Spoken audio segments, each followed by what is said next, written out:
I'm going to show you how to change a nozzle and insert a new nozzle into the Rainbird 3500, 32SA, 42SA, 52SA, 5000, 5000 plus, and pretty much any of their rotors.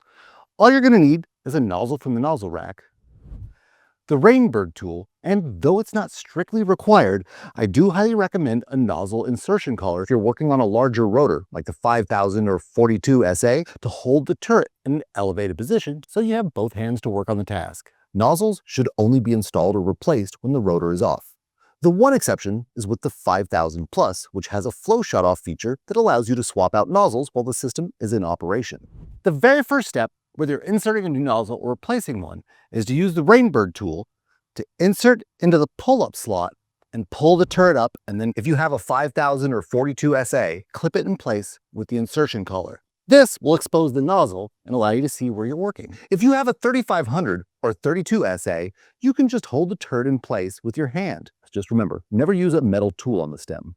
It may sound great in theory, but you don't want to use channel locks, pliers, or wrenches to hold up the turret.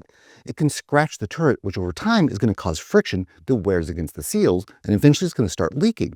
And when the seals are leaking, it's not going to be able to hold pressure underneath the turret, so it might not pop up. And even if it does, it's going to be spraying water where you damage the seal.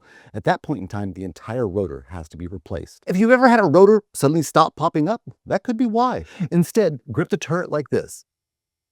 Once you've got it up here, no matter if you're putting in a new one or replacing one, the next step is to retract the set screw. This is also known as the radius adjustment screw, and the slot to make the adjustments will always be on the top of the turret cap, right above the nozzle. The radius adjustment is simply a slotted screw hidden behind a rubber shroud. On some variants of the 32SA, they don't add that rubber, so you can clearly see the radius adjustment screw is just a simple screw. When you're replacing the nozzle, you'll need to get the existing nozzle out.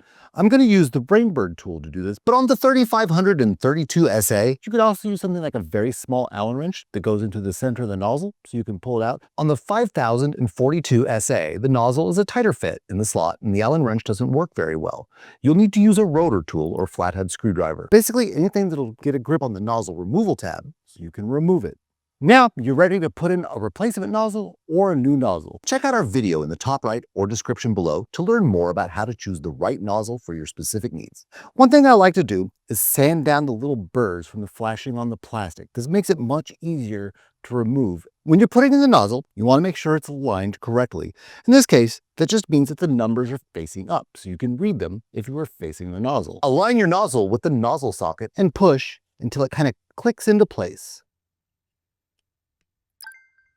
Once you've got it popped in, the only step left is to tighten back down the set screw so that it holds the nozzle in place. If you forget this step, the first time you run water through it, that nozzle is going to go flying. Once the radius adjustment screw is in place, all that's left is to remove the collar.